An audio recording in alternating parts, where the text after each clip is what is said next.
We often have that contrast in evening chant. The world is swept away. One has to pass on, leaving everything behind. Followed up by the chant, may I be happy.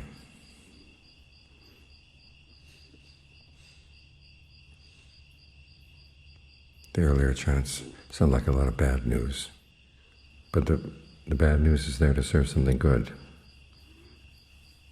That it is possible to find happiness. It's just a matter of looking in the right places. If you're looking into the world, what does the world have to offer? There's gain, material gain, but then there's loss. There's status, loss of status, praise, criticism, pleasures, pains. Good things mixed with bad. As John Lee likes to say, the goodness of the world isn't true and the truth of the world isn't good. The point being, trying to point your attention in another direction to find happiness, which is inside, developing good qualities inside.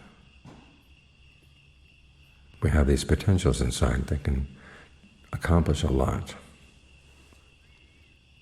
but we tend not to develop them because we're looking for happiness in the flowers and the trees.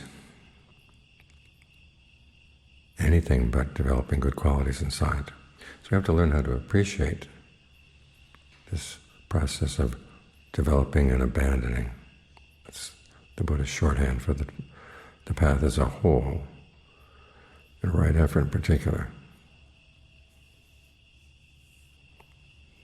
The strength, the persistence is something that we have to develop, and it's good to learn how to enjoy it. After all, the Buddha said there are different ways of taking delight that actually are conducive to the practice. And one of them is taking delight in abandoning, and another is taking delight in developing. So learn how to take a delight in what you're doing here. As you find the mind is trying to get to the breath, but another part is trying to go someplace else. There's going to be a struggle. So learn how to enjoy the struggle. See it more as an opportunity to develop some abilities you didn't have before. As an artist, there's some techniques that you haven't mastered yet. It's going to take work, but you can do it. And once you've done it, there's the joy in doing things you couldn't do before. If you're lifting weights, if you're running races, you find that you can lift things you couldn't lift before. You can go faster than you could before. Whatever the skill is, it's good to learn how to enjoy it. The process of putting up with the difficulties and learning how to master them, figuring them out. So how do you figure things out? Well, first you have to develop the desire to master this skill. You think about how important it is. They've done studies about people who become really, really good at certain skills. In every case, they had a very live sense of the advantage that comes from mastering the skill and the dangers that come from not. If your feeling is that it doesn't make much difference whether my mind is concentrated or not, whether I understand my mind or not, you're not going to put in the effort. But if you see that it really does make a difference, that's how you motivate yourself, that's how you give rise to the desire. Then you stick with it. You give it a lot of your attention. And the Buddhist term is citta, which means intent. You're really intent on what you're doing.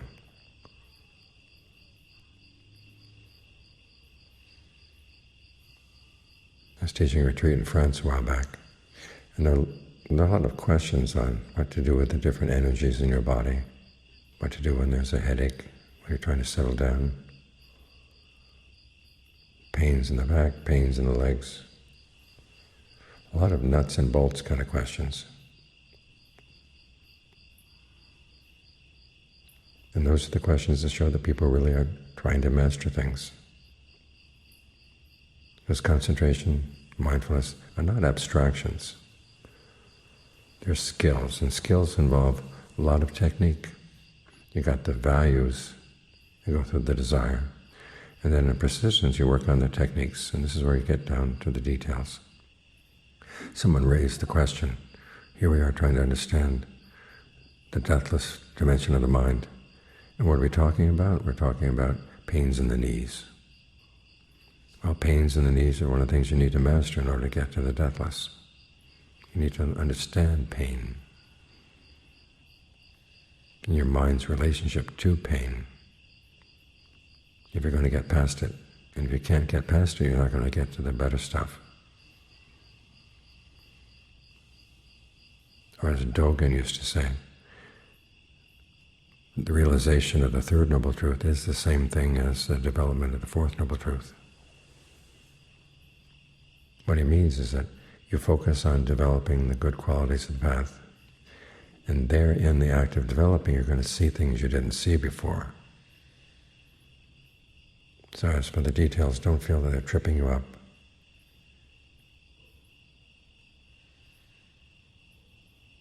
Years back I was teaching another retreat. There was someone from the Zen background who had been talking about skillful actions, unskillful actions. And again he said, why this emphasis on minutiae when the empty nature of the mind is all around you? He was there with his girlfriend. I noticed in the periods between the meditation sessions, he was not treating her very well. I thought to myself, if anybody needs to learn something about skillful and unskillful actions, this is an example. So as you're sitting here and there's a pain in the knee, don't regard it simply as an obstacle. Try to understand and take joy in understanding. Here I've been ruled by my pains for years and years. Here's my chance now to turn the tables on them, to understand what it is to be aware of pain, and to figure out how to be aware of pain but not let it invade the mind, which means learning to see the pain and your awareness as two separate things. It comes down to seeing the pain and your body as two separate things. The body is composed of the elements of earth, water, wind, and fire. As you experience it, in other words, earth is the solidity, water is liquid, cool sensations, wind is the breath energy, and fire is the warmth. That's how you experience the body from within. You might say, well, the real elements are oxygen and nitrogen and carbon and all those other elements, but how do you feel carbon? How do you feel oxygen? You don't directly feel them, but you do feel the warmth. You feel the solidity. You feel the coolness. You feel the energy. So you work with what you feel. And then you ask yourself, is that the same thing as the pain, or is the pain something else? It's something else. And how about your awareness? Well, the awareness is something else too. How do you get them to separate out? One of the ways is to start asking questions about the pain. In other words, you take a lot of interest. You're really intent on what you're doing, intent on the details.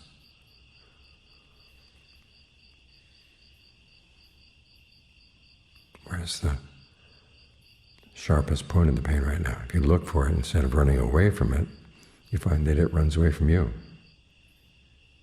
So you chase it around.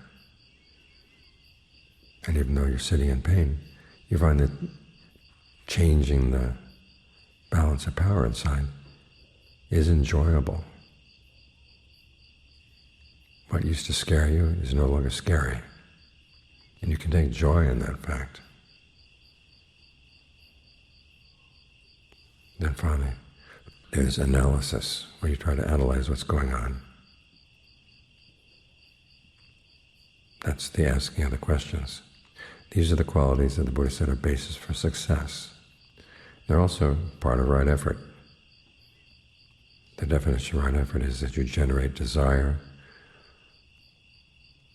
you exert your persistence, you uplift your intent. There's three of the bases of power right there. And then you try to figure out what's skillful and what's not skillful. That's the analysis. So we're developing a strength of the mind here, the strength of persistence. We find that we're learning things that may seem little to begin with and minutiae. But they open up a lot of issues in the mind, because your relationship to pain is something that's been murky for a long time. After all, you first encountered pain when? In this lifetime. It was in the womb, and especially coming out of the womb. There were all those months and months before you could understand language. You had nobody to explain the pain to you, and you had to explain the pain to yourself in whatever pre-linguistic images you had in your mind. You can imagine all the misunderstandings you had about pain. And a lot of them are still lurking around because you keep running away from pain. So there's an exhilaration when you can say, no, I don't have to run away anymore. You've got a good foundation with the breath. So you now have a place to retreat when the pain gets really bad. And you start poking into it, prodding it, learning about it, and learning how to take joy in that process. This is called delight in persistence, delight in effort. And it's what gives energy to the path. So learn how to delight in abandoning, delight in developing. When you do that, the path goes a lot easier. Even when you face difficulties, you think about the difficulties you faced in the past and you've been able to overcome them, you have a confidence that yes, you can handle this one too. And that's just dealing with things in the body. The same goes with difficult emotions in the mind. You used to be a slave to them, but now you're getting your freedom. You're figuring them out. You're learning the skill for using your concentration, both to make the mind quiet enough so you can detect things you didn't detect before, but also in the process of getting the mind to settle down. You're focusing your attention on the breath. You're maintaining an intention to stay with the breath. You're holding a perception in mind, how you picture the breath to yourself. You're trying to develop feelings of pleasure. Well, all those come under the factor of what the Buddha calls name, in name and form. And if you bring knowledge to these things, they turn them from causes of suffering to the path to the end of suffering. And you bring knowledge to them as you use them to get the mind in concentration. So there's a joy in seeing yourself being freed from things that you were afraid of before, and being brave enough to face things that you ran away from before. So learn how to take joy in the practice, take joy in the effort, mastering skills that you didn't have before, doing things you couldn't do before, so you end up knowing things you didn't know before, kinds of things that can set you free.